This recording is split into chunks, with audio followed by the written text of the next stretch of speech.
Assalamualaikum warahmatullahi wabarakatuh. Waalaikumsalam warahmatullahi wabarakatuh. Alhamdulillah, alhamdulillahilladzi ja'ala Ramadhana syahran mubarakan wa awjaba as-siyama fi naharihi wa nadaba qiyama fi laylihi. Asyhadu an la ilaha illallah wahdahu la syarika lah, syahadatan adakhiruha ila yaumil qiyamah. Wa asyhadu anna sayyidana wa nabiyyana Muhammadan abduhu wa rasuluh la nabiyya ba'dah. Allahumma salli wa sallim wa barik ala sayyidina wa maulana Muhammadin wa ala alihi wa sahbihi wa man tabi'ahu ila yaumiddin, amma ba'd. Ma'asyiral muslimin as-shaimin rahimakumullah. Alhamdulillah, kita panjatkan kehadirat Allah Subhanahu wa taala yang telah melimpahkan berbagai nikmat kepada kita, baik nikmat iman, Islam, juga tak kalah pentingnya adalah nikmat sehat walafiat. Semoga dengan segala nikmat tersebut kita semakin taat kepada Allah Subhanahu wa taala. Salawat serta salam marilah sama-sama kita aturkan, kita sanjungkan kepada Nabi kita Nabi Muhammad sallallahu alaihi wasallam, para keluarganya, para sahabatnya, dan kita berharap telah akan mendapatkan syafaatnya di yaumil qiyamah. Ma'asyiral muslimin wal muslimat rahimakumullah. Di dalam surah Al-Baqarah ayat 183 yang mungkin sudah tidak asing lagi bagi kita, ini merupakan satu landasan diwajibkannya saum di bulan Ramadan. Namun kali ini kita coba kaji ayat tersebut. Ayat tersebut yang diseru adalah orang-orang yang beriman. Ya ayyuhalladzina amanu kutiba alaikumus syiyamu kama kutiba alal ladzina min qablikum la'allakum tattaqun. Ma'asyiral muslimin rahimakumullah. Iman secara bahasa berarti percaya atau yakin. Siapa yang yakin akan sesuatu berarti dia dikatakan orang yang beriman, maka disebut amanu. Kondisi iman atau keimanan seseorang mengalami pasang surut ibaratkan air laut. Ada mengalami pasang tatkala dia menjadi taat, mengalami kesurutan tatkala dia bermaksiat kepada Allah. Ma'asyiral muslimin rahimakumullah. Kali ini saya pribadi mendapatkan tugas dari masjid untuk menyampaikan ciri-ciri orang yang beriman. Di dalam Al-Quran itu banyak sekali ciri orang yang beriman. Jika kita bahas dalam kesempatan yang relatif singkat ini nampaknya tidak cukup. Baiklah, kita ambil beberapa ciri orang yang beriman. Di dalam surah Al-Baqarah ayat-ayat awal, ayat yang kedua Allah mengatakan alladzina yu'minuna bil ghaib. Yang pertama, dia beriman, percaya terhadap yang ghaib. Dan yang gaib ini bukan berarti kita semua yang gaib, tetapi yang dimaksud gaib itu di dalam tafsir Jalalain ada yang mengatakan jalan lain, diplesetkan ya Pak ya. Tafsir Jalalain yang disusun oleh Imam Asyuti Al-Mahalli dan Asyuti dan yang lainnya, tafsir-tafsir yang lainnya. Dan dimaksud orang yang beriman di situ terhadap yang gaib, yang pertama adalah beriman kepada Allah. Allah itu gaib, tidak bisa dilihat, hanya dilihat bukti dan kekuasaannya serta ciptaannya. Pada saat ini orang yang beriman diuji keimanannya tentang keberadaan Allah Subhanahu wa taala, tentang kekuasaannya. Diuji dengan adanya penyakit. Kalau orang yang beriman kepada Allah, dia akan beriman kepada sifat zat ataupun af'alnya Allah. Bicara tauhid agak berat ya Pak. Kadang teori bisa, prakteknya susah. Saya percaya pada Allah, saya yakin pada Allah. Dikasih sakit, keluh kesahnya pada selain Allah, melebihi kepada Allah. Nah, orang yang beriman tatkala mengalami ujian dari keimanannya tentang hal yang gaib, dia selalu yakin bahwa semua ini atas kehendak Allah, diiringi keyakinan tersebut dengan ikhtiar. Para jamaah sekalian, ciri yang kedua adalah orang yang beriman itu mampu melaksanakan tugas yang diwajibkan oleh Allah. Dalam keadaan susah ataupun senang dia siap. Maka tatkala Rasulullah SAW pertama kali diutus oleh Allah berada di kota Mekah, yang ditanamkan oleh Allah melalui Rasulnya adalah penanaman akidah, penanaman keimanan, keyakinan tentang Allah Subhanahu wa Ta'ala, sehingga tatkala berada pada periode Madinah, sahabat yang memiliki keimanan yang kuat mampu meninggalkan segala yang dicintai dalam rangka mencapai ridha Allah. Harta, kekuasaan, wanita yang cantik dan lain sebagainya ditinggalkan dalam rangka memenuhi perintah Allah yang untuk hijrah karena imannya sudah mantap. Nah, bukti kita selaku orang yang beriman, yang semula hanya beriman saja, kita buktikan dengan melaksanakan perintah Allah. Dan perintah Allah yang paling utama pada saat ini adalah menegakkan atau melaksanakan salat. Orang selalu minta bukti. Apa bukti keimananmu? Apa bukti cintamu padaku? Seorang wanita kan sekali bertanya begitu. Aku serahkan jiwa dan ragaku untukmu. Kalau ditanya cintakah kau kepada Allah, berimankah kau kepada Allah, buktinya apa? Sholat kagak, habisin waktu. Sholat 5 waktu habislah. Bisnisnya habis karena ditinggalkan sholat.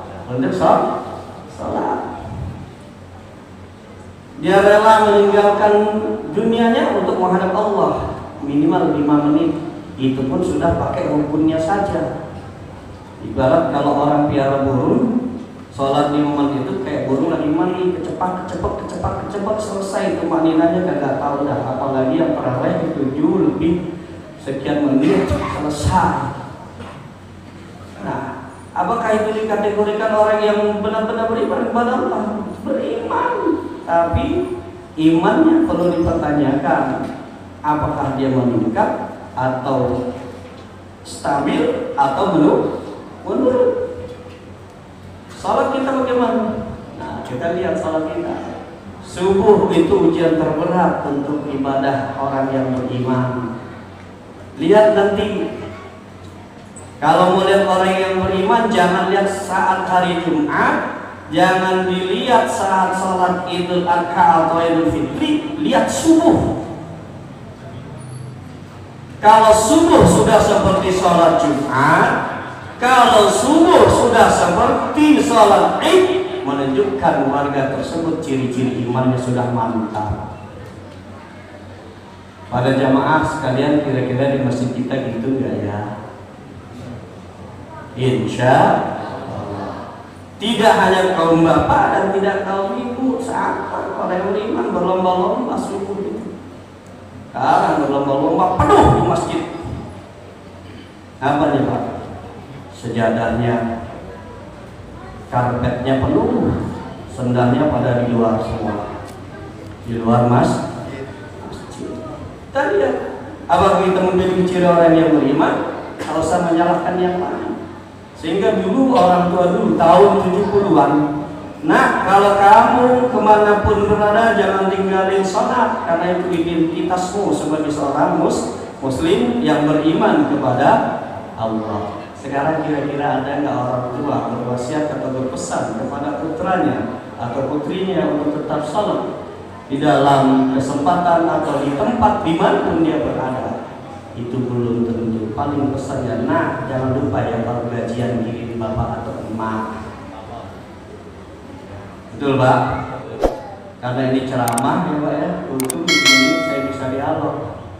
Kalau khutbah Jumat nggak bisa.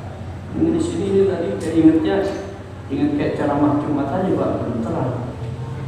Karena kalau Jumat pakai aturan ada rukun-rukunnya. Kita lihat, apakah kita termasuk atau memiliki ciri orang yang beriman? Tanya pada diri pribadi kita. Kalau pengen hidupmu benar, kalau pengen hidupnya baik, ini pesan nenek ya. Yang punya nenek saya juga pesan begitu dulu. Termasuk guru saya pribadi, kalau pengen hidupmu baik, hidupmu benar, perbaiki sholatmu, benahi sholatmu, jaga sholatmu agar kamu diperbaiki oleh Allah, agar dimurahkan rezekinya oleh Allah, dan agar hidupmu dijaga oleh Allah. Itu orang yang beriman selalu bersandar kepada Allah. Yang kedua, tadi sudah 1, 2, yang ketiga, hitung Pak. Namanya orang ceramah itu suka lupa Pak. Yang ketiga adalah orang yang tidak segan untuk memberikan sesuatu yang berharga yang ada pada dirinya. Sekarang kira-kira kalau dipalakin cepet-cepet berani nggak keluar dari sini? Cepet-cepet ribu? Kalau cepet-cepet sering saya yakin nggak ada pulang yang ambil. Terus dibandingkan 100.000 dengan surganya Allah, murah sekali surganya Allah. 100.000 sewa hotel dapat nggak Pak? Sewa gadis? Enggak. Yang suka sewa gadis tahu itu. Ya. Ingin surganya Allah, ingin membuktikan keimanannya kepada Allah, diminta untuk menyisihkan sebagian hartanya saja beratnya alhamdulillah. Coba kan kalau kita lihat para jamaah mungkin yang rajin, yang 3:30 melihat Umar, ya korban Umar nggak apa daripada korban Andin, ya Bu ya, Bu. Sekarang kalau terawih kelamaan nggak kebagian Andin, Pak Ustadz lama amat sih. Ya. Lihat sahabat-sahabat pada saat hijrah, harta ditinggalkan. Yang ada di Mekah ditinggalkan, bahkan saat dibawa diserahkan ke Rasul, kita belum diminta semuanya Pak. 100.000 itu yang punya 1 juta baru selembar diambil Pak. Ya, kira-kira siap nggak? Mikir. Tapi kalau kamu mau, kayaknya dikit banget 100.000. Ya, itulah kita. Nah, kondisi keimanan kita ada, namun kapasitas atau kualitas keimanan kita hanya kita sendiri. Saat ada di kantong, jangankan para jamaah, saya sendiri kalau lihat itu jujur Pak, jujur ada di kantong, ada kotak jalan, kira-kira diintip yang mana Pak? Syari dulu yang kecil, kalau perlu ada yang buletan begini buat kerokan yang sudah bau minyak angin, minyak kayu putih dan lain sebagainya buat cetek. Terus pengen surganya Allah, pengen disebut keimanannya berkualitas dari mana? Dari ukuran kemampuan mengeluarkan yang dimiliki pada itu adalah dari pemberian Allah, ya benar. Sehingga ada olok-olokan dalam YouTube ya, salah masukin kiranya duit orang, ditunjukin padahal duitnya jatuh dari kantongnya sendiri. Pas dilihat nyesel ya, kenapa nggak ngambil yang secengan aja tadi? Nah, masuk 100.000, ya Allah. Wa mimma razaqnahum yunfiqun. Dan terhadap apa yang telah diberikan oleh Allah, mereka nafkahkan. Ini ciri orang yang beriman. Nah, kadar orang yang beriman itu ada yang dalam melaksanakan perintah Allah tanpa komen. Salat siap, ada yang bilang ayo salat, siap lama, ada juga. Ada yang bilang ayo kita salat, nanti dulu. Ada yang enggak lagi saat, sebentar dulu sih. Paling kasar lagi, udah lu sholat sendiri aja, salam. Salam Pak, sholat salam. Giliran mati pakai salam nggak Pak? Ayo ke masjid yuk, bahasa halus ya. Benar, kamu duluan. Ayo kita sholat, kamu duluan. Tapi giliran maksiat, Pak, maksiat. Kira-kira mana duluan? Yang tua apa yang muda? Nggak ada bedanya. Yang tua terkadang lebih dulu, yang muda juga terkadang lebih dulu. Rizki dari Allah yang tidak pernah putus, tidak pernah diimbangi dengan rasa syukur, dengan menyembah atau beribadah kepada Allah. Coba kalau kita lihat Pak, saat BLT turun, kira-kira secepat sholat nggak Pak? Cepat sholat nggak? Cepat mana? Cepat BLT, bahkan rela dia sebelum subuh udah di situ. Ramadan saja kita nunggu subuh. Ya, maka di bulan Ramadan ini dikatakan bulan berkah dan menunjukkan kualitas keimanan kita sudah mulai naik. Sewaktu subuh sudah mulai nunggu. Coba selesai Ramadan, kira-kira ada yang nungguin nggak? Kira ada yang nungguin nggak? Paling Pak Haji yang udah aki-aki, yang katanya dibilang udah mau tanah. Nah, kalau remaja ini gimana? Yang lebih muda gimana? Kemana? Punya acara Pak Ustadz, sibuk. Ibu-ibunya gimana? Sibuk ngurusin kue, apalagi saat akhir menjelang Idul Fitri. Padahal semakin akhir itu ujian orang yang beriman. Semakin akhir semakin ujian. Ujian apa? Pertama dari materi, banyak mau belanja apa nih? Anak belum beli baju, padahal puasanya belum selesai, terawihnya belum beres, sudah sibuk dengan dunia. Lalu kita ingin surganya Allah dengan begitu mudahnya, dengan cuma mengandalkan iman, kata-kata aman. Para jamaah sekalian, baru 4, masih banyak lagi. Apalagi kalau kita baca surah Al-Anfal lagi. Kita belum sampai iman seperti orang yang dikatakan dalam surah Al-Anfal, innamal mu'minuna idza dzukirallah. Sesungguhnya orang-orang yang beriman itu apabila disebut nama Allah, wajilat qulubuhum, bergetar hatinya. Saya tanya, ada enggak Pak? Kalau orang dengar Al-Quran dibaca, bergetar enggak? Bergetar, pengen pulang. Bergetar HP-nya, pengen pulang, panggilan dia pulang ya. Padahal sedang dibaca Al-Quran. Wa idza tuliyat 'alaihim ayatuh, apabila ditunjukkan ayat-ayat atau tanda-tanda kebesaran Allah, zadatuhum imana, bertambah keimanannya. Pernahkah kita diberikan tambahan iman tatkala melihat ciptaan Allah? Coba sekali-sekali, kita kan orang pantai para jamaah, ya, orang pantai kita kan ini, baik yang di pantai ataupun tidak. Bagi yang mereka yang pernah ke rumah susun, coba lihat, yang di atas atau di bawah merasa kecil yang mana? Saat di rumah susun, yang di bawah yang di atas yang merasa kecil yang mana? Sama, atas bawah kecil. Saat bersamaan baru merasa sombong. Yang atas dan bawah, umpamanya Udin sama si Amin, Amin di atas, Udin di bawah. Dia tuh kecil amat, Din, kata si Amin. Kata si Udin di bawah, lu juga kecil, gue lihat di sini. Artinya apa? Tatkala diperlihatkan seperti itu tanda kebesaran Allah, pandangan kita saja sudah mulai terpedaya. Tambah yakin betapa besarnya Allah. Kita kecil dan apa-apa. Yang punya jabatan di sini yang merasa, wah, yang punya kedudukan, mungkinkah di bawah kedudukannya digeret-geret? Tidak, kecil.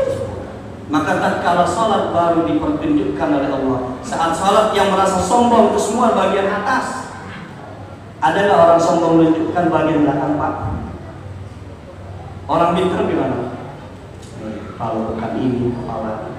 Orang yang cantik, orang yang tampan, tatkala salat diapakan? Disejajarkan dengan tempat yang terhina, tempat yang kotor, rukuk. Sejajar tidak? Orang sombong dari atas kan? Yang badannya kata anak sekarang spek. Tatkala salat sejajar, tak pandang yang spek ataupun yang ceking ataupun yang gemuk, sejajar dengan tempat yang hina, yang kotor, yang senantiasa katanya di tempat buang kotoran. Saat rukuk sama. Pernahkah kita berpikir seperti itu? para jamaah? Pernah berpikir seperti itu? Lalu apa yang kita sombongkan? Yang pinter, yang tampan atau yang cantik, yang punya pangkat, punya kedudukan, apa yang disombongkan? Tatkala di hadapan Allah tidak ada artinya. Sholat sama semua. Maka sholat, siapa yang lebih dahulu dia berhak di saf yang depan? Kita enggak, cari pojokan. Padahal dia tahu yang utama di depan. Kenapa di depan pahala yang besar, resikonya juga besar. Bisa tahu resikonya besar karena ngaji. Yang paling yang terakhir, dia tidak segan menuntut ilmu. Orang yang beriman itu tidak pernah putus asa untuk menuntut ilmu. Kita sekarang juga ngaji baru SMP sudah males, sudah tua alasan sibuk kerjaan. Nanti giliran sudah aki-aki sibuk sama cucu, sibuk sama mantu. Kalau nanti sudah bengek, waduh pengen ngaji. Waktu sehat,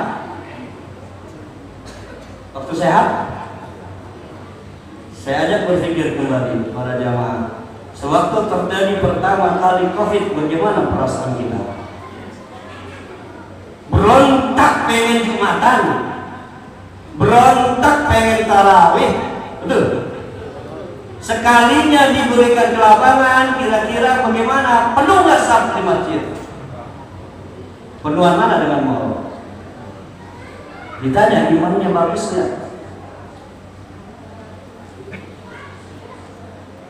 Memang manusia itu senang saat dilarang. Coba dari anak kecil, suruh injek badan kita, bilang kita sakit, jangan diurusin. Tapi kalau dibilang enak dia berhenti. Sama kayak kita, dilarang sholat Jumat, pengen sholat. Sekali dikasih kelonggaran, tidak. Dilarang sholat tarawih dengan ikuti prokes, dia melanggar. Suruh pakai masker, malah pengennya buka masker. Ini enggak suruh boleh pakai masker, suruh maunya pakai. Itulah kita. Orang yang beriman diantaranya adalah patuh terhadap aturan yang diatur oleh Allah Subhanahu wa Ta'ala. Para jamaah sekalian, semoga kita termasuk orang yang beriman, yang mana sholat kita disolat karena iman kepada Allah, saum kita karena Allah Subhanahu wa Ta'ala. Sebagaimana kata Rasul, man shoma ramadhana imanan wa ihtisaban ghufira lahu ma taqaddama min dhanbihi. Barang siapa yang beriman, berpuasa di bulan Ramadan karena iman dan karena mengharapkan ridhonya Allah, Allah akan ampuni dosanya yang telah lalu dan yang akan datang. Di dalam riwayat yang lain, man qama Ramadan, barang siapa yang membangunkan diri untuk salat di bulan Ramadan, imanan wa ihtisaban ghufira lahu ma taqaddama min dhanbi, maka Allah akan ampuni dosanya yang telah lalu dan akan datang.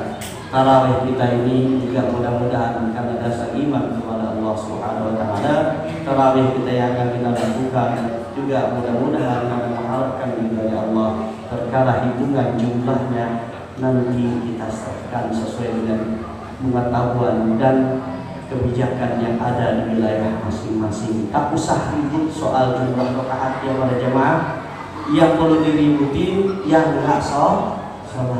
Anak-anak kita yang nggak sholat tarawih, mbok yau atau orang Jawa, yuk digiring ke masjid.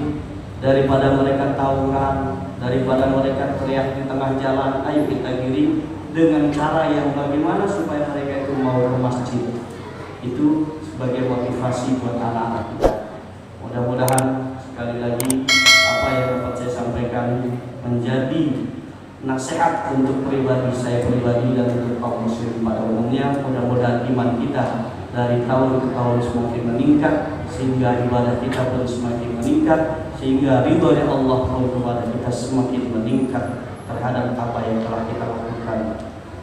Demikianlah, bila benar hidayah dari Allah Subhanahu wa Ta'ala, bila salah datangnya saya pribadi. Mumpung ingat, saya mohon doanya untuk para jamaah sekalian, untuk saudara-saudara kita yang terkena musibah, entah sakit secara pribadi atau sakit berjamaah, atau yang terkena musibah seperti tenggelamnya kapal selam. Kita doakan semoga keluarganya diberikan ketabahan, kesabaran oleh Allah, yang terkena musibah. Jika muslim mudah-mudahan dosanya diampuni oleh Allah, amal ibadahnya oleh Allah Subhanahu wa taala. Karena itu semua tidak lain dan tidak bukan merupakan kehendak Allah Subhanahu wa taala, atau dalam bahasa akidahnya qudrat dan iradatnya Allah Subhanahu wa taala. Dan kita juga tidak tahu besok atau berapa saat akan datang akan menimpa, apapun kita tidak akan tahu. Al-Fatihah. A'udzubillahi minasyaitonir rajim. Bismillahirrahmanirrahim. Alhamdulillahirabbil alamin, arrahmanir rahim, maliki yaumiddin. Iyyaka na'budu wa iyyaka nasta'in. Ihdinas siratal mustaqim, siratal ladzina an'amta 'alaihim ghairil maghdubi 'alaihim waladdallin. Demikian kurang lebih maaf. Hadanallahu wa iyyakum ajma'in. Wal 'afwu minkum. Wassalamu alaikum warahmatullahi wabarakatuh.